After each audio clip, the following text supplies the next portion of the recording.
Hey everyone, my name is Tatum. So a week ago I did something totally and absolutely new for me. I was part of a new moon event for the Healing House, which is in Peterborough. I met Fiona probably close to a year ago now, actually. And I've learned so many things from her, which I'm so incredibly grateful for. But stepped out of my comfort zone, did not do a live. I did a pre-recorded session for the event. And I decided, what the heck, let's just keep on going and do a live now.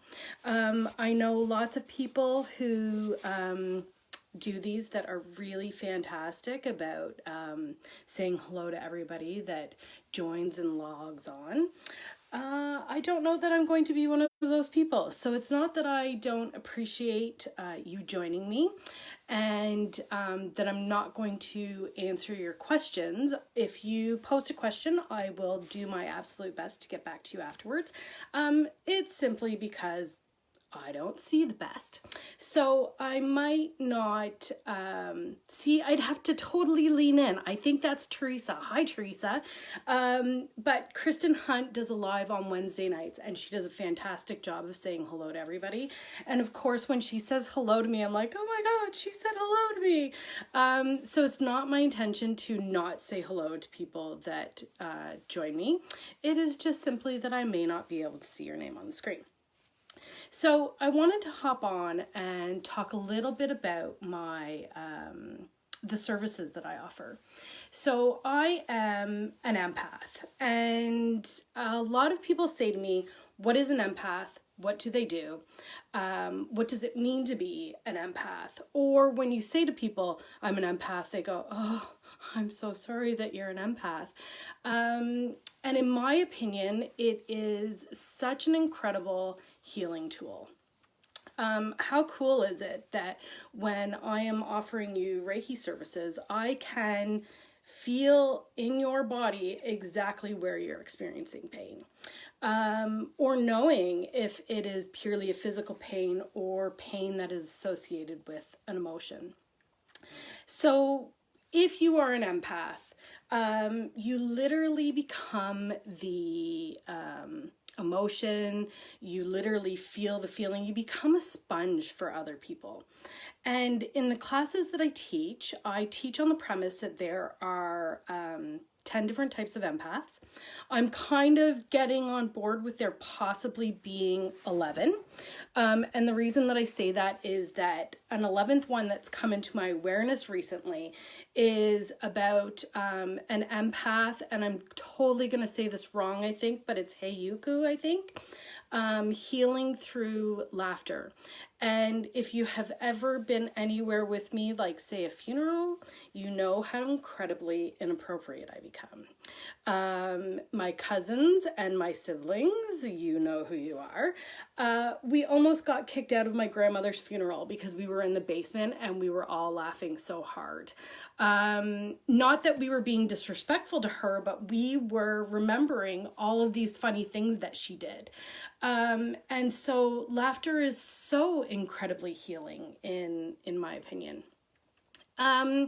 So a couple other things about the class. Like I said, there's 10 different types of empath. Anytime I have a one-on-one appointment with anybody, I always go through these types of empaths because I think that the first step of being an empath is incredibly important to know about yourself. That's the first step. What is yours? What is your emotion? What is your hurt? What is your feelings in this?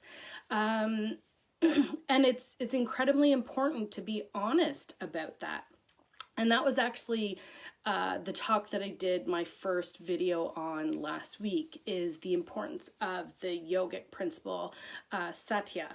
And Satya is basically the principle of being honest or trustworthy. And you need to be honest with yourself about what's yours and what's not. So,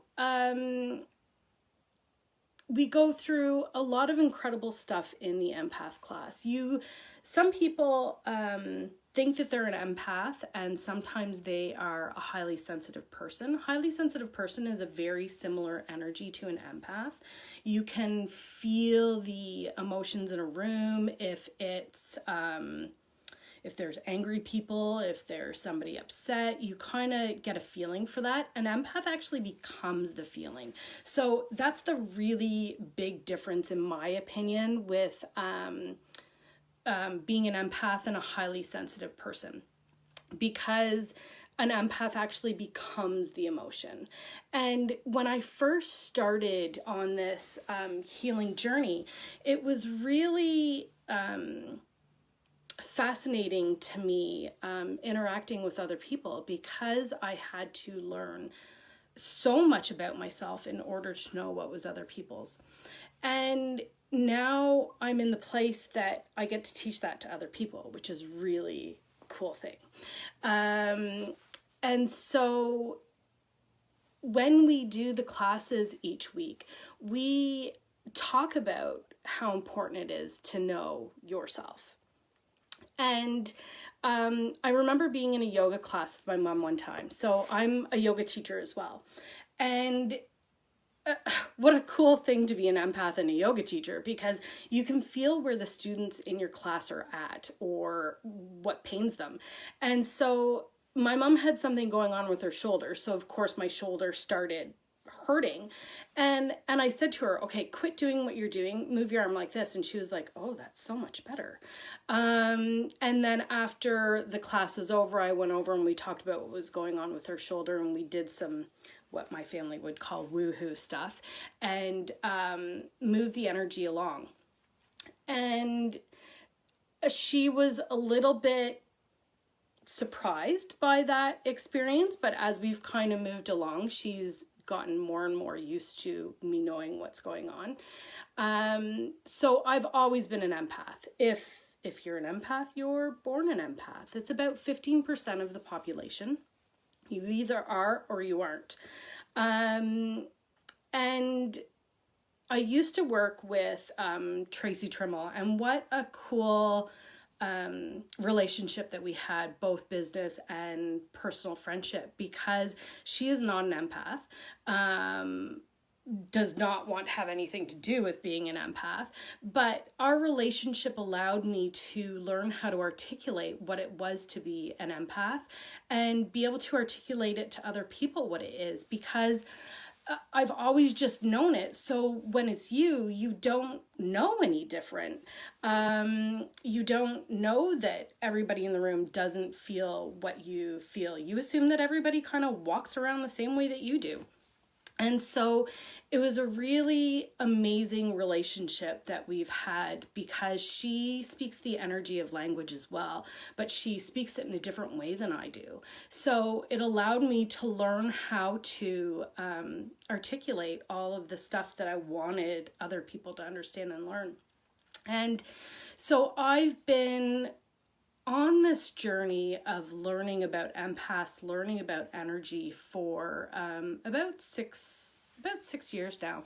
And I've spent hours and hours upon hours researching and learning everything that I could.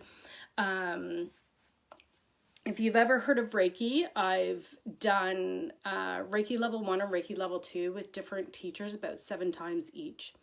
And when I say that to people, they kind of go, why would you do that? Well, every energy practitioner has their own little ways that they do things differently. And in my opinion, if I spend 8 hours with somebody and I learn one little tiny golden nugget of information that I can then pass along to my classes, it was well worth that 8 hours. And so I have gone to every single energy workshop that I can, everything that I can possibly learn and get my hands on. I may be a little bit of a knowledge junkie. I would use a different word if I wasn't live on Facebook, but we'll keep it clean for these purposes. So,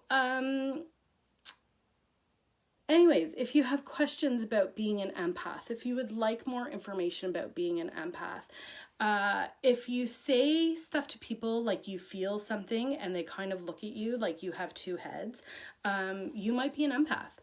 And if you want to learn more about the 10 types of empaths, I have tons of information on it.